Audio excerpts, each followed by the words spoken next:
Right now, somewhere in this country, a gardener is digging a hole. A fresh seedling sits nearby, still damp from the nursery.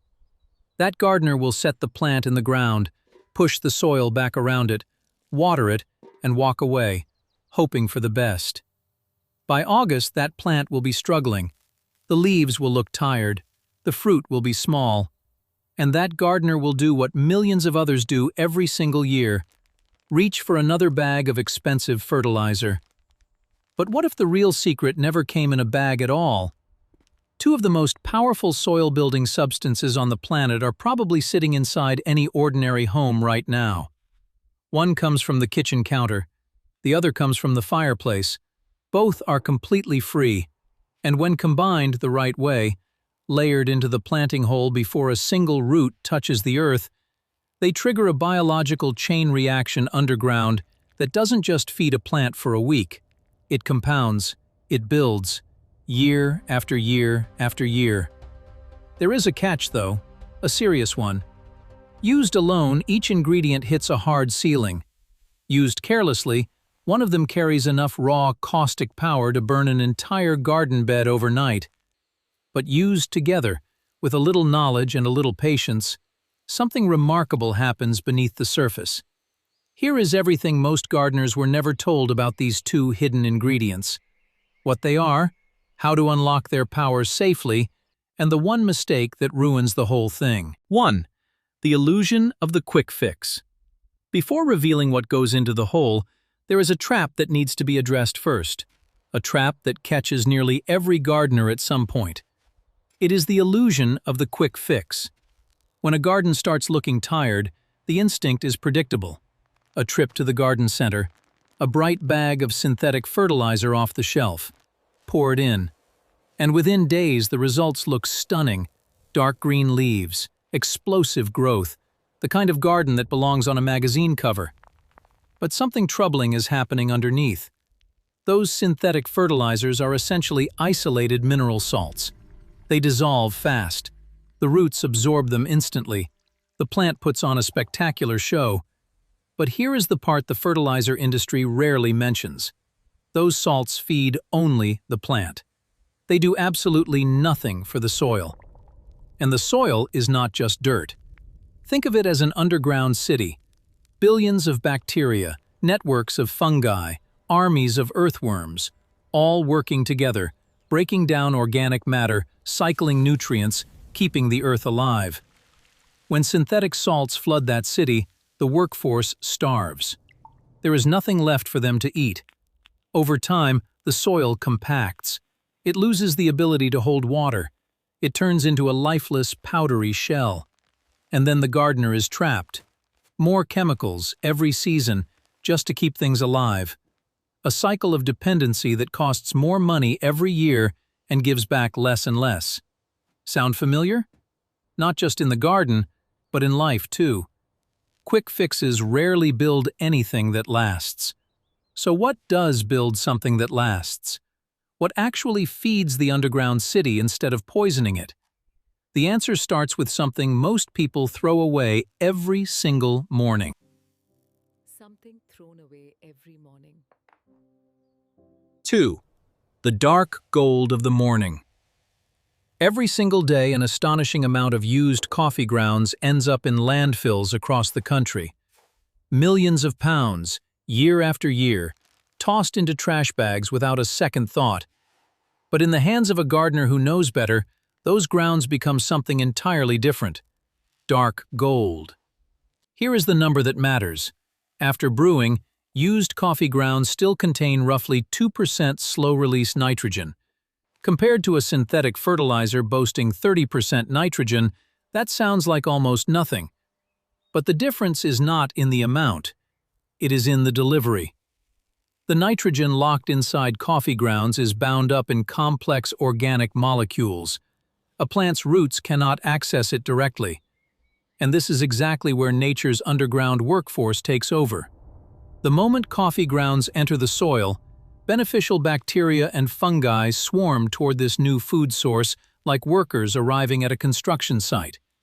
As they consume the grounds, they break down those organic molecules and release nitrogen, slowly, steadily, not in a violent spike that washes away with the next rain, but in a sustained flow that lasts for months.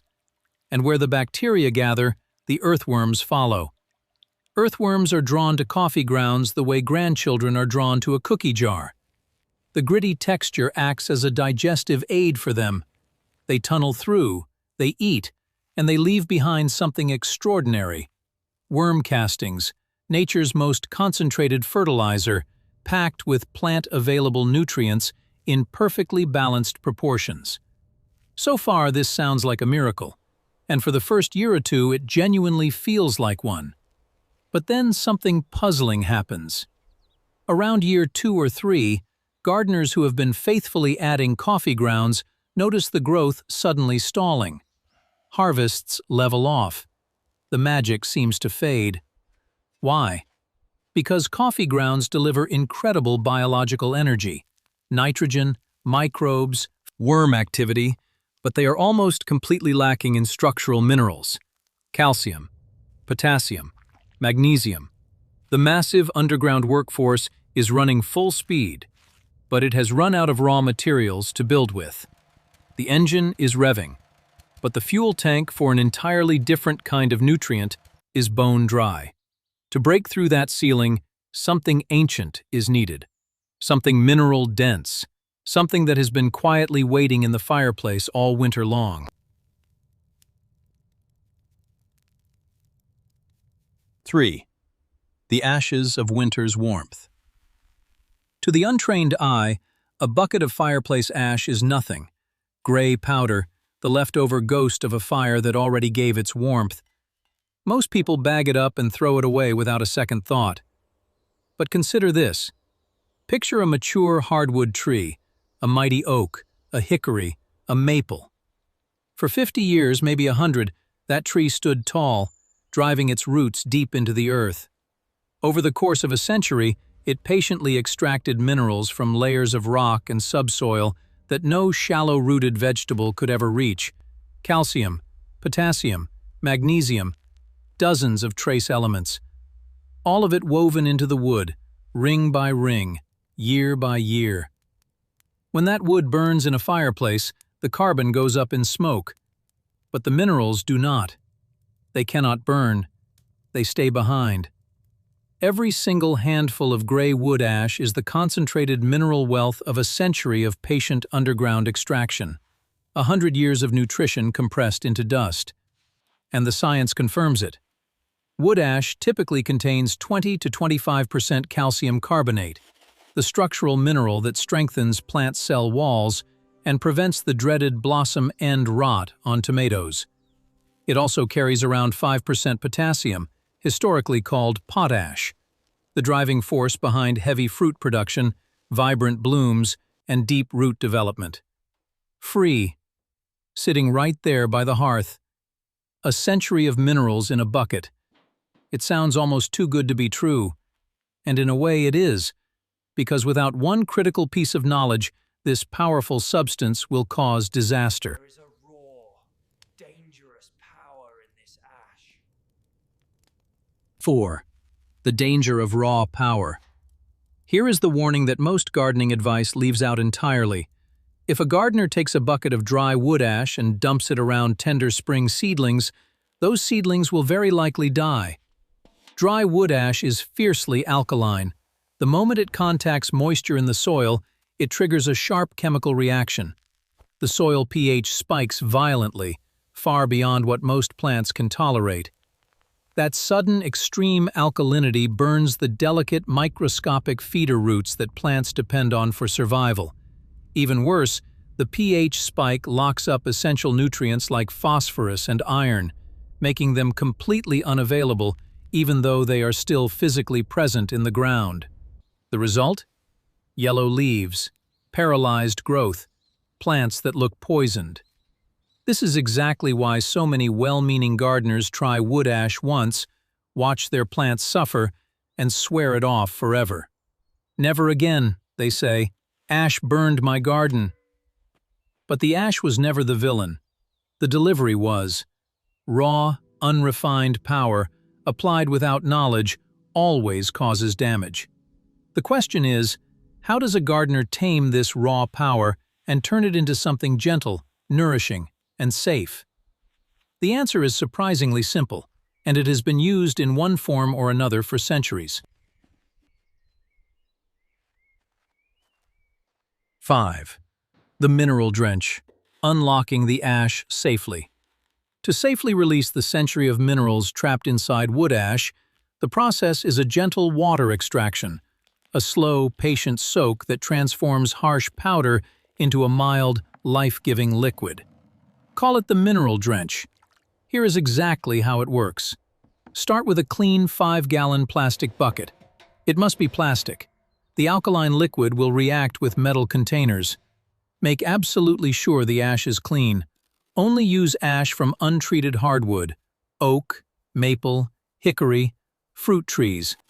Never from painted lumber, pressure-treated boards, or charcoal briquettes, which can carry harmful chemicals. Mix 1 part dry, sifted hardwood ash with 5 parts water. 4 cups of ash, 4 gallons of water. Stir it thoroughly with a wooden stick. The water will turn cloudy and gray, perfectly normal. Now patience. Cover the bucket loosely and set it in a shaded, quiet corner for 3 to 7 days. During those silent days, the water is slowly pulling the soluble calcium, potassium, and trace minerals out of the harsh ash particles and dissolving them gently into the liquid. By the end of the week, the heavy caustic sludge will have settled to the bottom. The liquid on top will have transformed into a clear, light amber color, looking very much like a pale cup of tea. Carefully pour off this precious amber liquid into a separate container. The leftover sludge at the bottom goes straight into the compost pile. But the process is not finished yet. That amber liquid is still a strong concentrate. Before it ever touches the garden, it must be diluted. 1 part concentrate to 10 parts plain water. When diluted this way, it becomes a perfectly safe, balanced mineral drench. Because the minerals are already dissolved in liquid, they will not sit on the soil's surface forming a hard crust. Instead, they flow straight down into the root zone, exactly where the plants need them. Safe, gentle, loaded with a century of minerals, and completely free. Now, with both ingredients prepared, the coffee grounds and the mineral drench, the stage is set for something truly extraordinary. 6. When 2 worlds collide. Coffee grounds alone are powerful. The mineral drench alone is valuable. But when these 2 substances enter the same soil, at the same time, the effect is not simple addition. It is multiplication. Picture what happens underground. The coffee grounds have been placed in the planting hole. Bacteria are already multiplying, feasting on the nitrogen-rich organic matter. Earthworms are tunneling toward the grounds, eating, digesting, leaving behind supercharged castings. The underground factory is humming. Then the diluted mineral drench flows downward through those very earthworm tunnels. It bathes the roots. It saturates the surrounding soil with dissolved calcium and potassium, the structural building blocks that were completely missing before. Suddenly, every mouthful those earthworms and bacteria process is loaded with both fuel and raw materials. The worm castings are no longer just nitrogen-rich. They become nutritionally complete packets of balanced, slow-release fertilizer. The bacteria are no longer just breaking down coffee grounds. They are processing and delivering wood ash minerals directly to the plant roots with remarkable efficiency. The coffee grounds supply the labor force and the energy. The mineral drench delivers the building materials. Together, they form a self-reinforcing underground engine of fertility that grows stronger with every passing week. This is not just gardening. This is orchestrating an underground relay race, each organism passing nutrients to the next, faster and more efficiently than any bag of chemicals could ever match.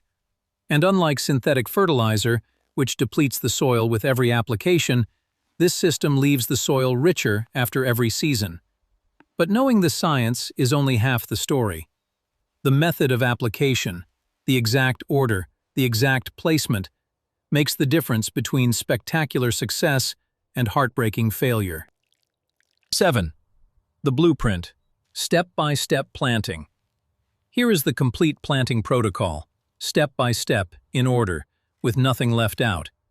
When spring arrives and the soil is warm to the touch, dig the planting hole.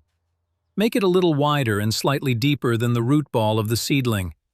Step 1. Drop a small handful of used coffee grounds, just a few tablespoons, into the very bottom of the hole. For larger plants, use 2 handfuls. Mix them lightly into the native dirt at the bottom. This creates a deep, slow-release nitrogen reserve waiting below. Step 2. Pour about half a liter, roughly 2 cups, of the heavily diluted mineral drench directly over those coffee grounds. Let the earth drink it in for a moment.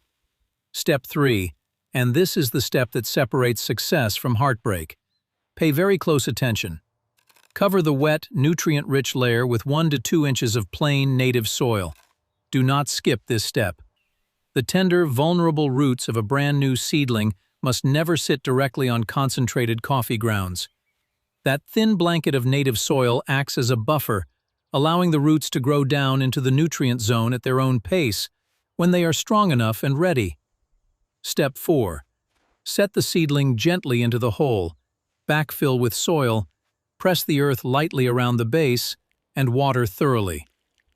That plant has just been given the strongest possible start to life. To keep the underground engine running all season long, establish a simple weekly rhythm. Once a week, sprinkle a very light scattering of coffee grounds on the soil surface around each plant. Scratch them in lightly so they do not form a hard crust on top. And once a week, give each plant a drink of the diluted mineral drench, about 1 liter for large plants, half a liter for smaller ones. Always apply to the soil around the roots, never on the leaves. This consistent, gentle care builds fertility that compounds season after season. The soil this year will be better than last year, and next year, better still. But before anyone rushes out to the garden, there are 3 mistakes that can undo this entire process, and even experienced gardeners fall into these traps.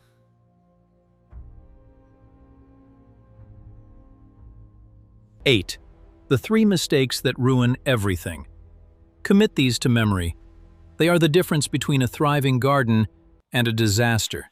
Mistake number 1. The dry ash dump. This has been said already, but it is worth repeating because it is the most common and the most destructive. Never dump dry wood ash directly onto plants or into planting holes. And never use the mineral drench concentrate without diluting it first until it looks like pale, barely tinted water. Dry ash plus moist soil equals chemical burn, every single time. Mistake number 2. The acid lover's trap. The mineral drench, even when properly diluted, nudges the soil toward the alkaline side. Most vegetables and flowers thrive in that range, but there is a specific group of plants that demand acidic soil to survive: blueberries, azaleas, rhododendrons, camellias, and potatoes. If those plants receive the mineral drench, their leaves will turn a ghostly, sickly yellow, a condition called iron chlorosis, and they will slowly starve even in rich soil. Keep the ash extract far away from acid-loving plants. For those, stick to coffee grounds only, which gently support the acidic conditions they prefer. Mistake number 3. Treating them as interchangeable. When the coffee grounds run out, the temptation is to just pour extra mineral drench to compensate, or when there is no ash available, to pile on extra coffee grounds instead. That defeats the entire purpose. It would be like hiring a massive construction crew and then forgetting to buy any lumber, or buying a mountain of lumber and hiring no workers to build with it. These 2 ingredients do completely different jobs. The underground engine only works when both are present, doing their separate work in harmony. Avoid these 3 traps, and the system works beautifully, season after season, with almost no cost and very little effort.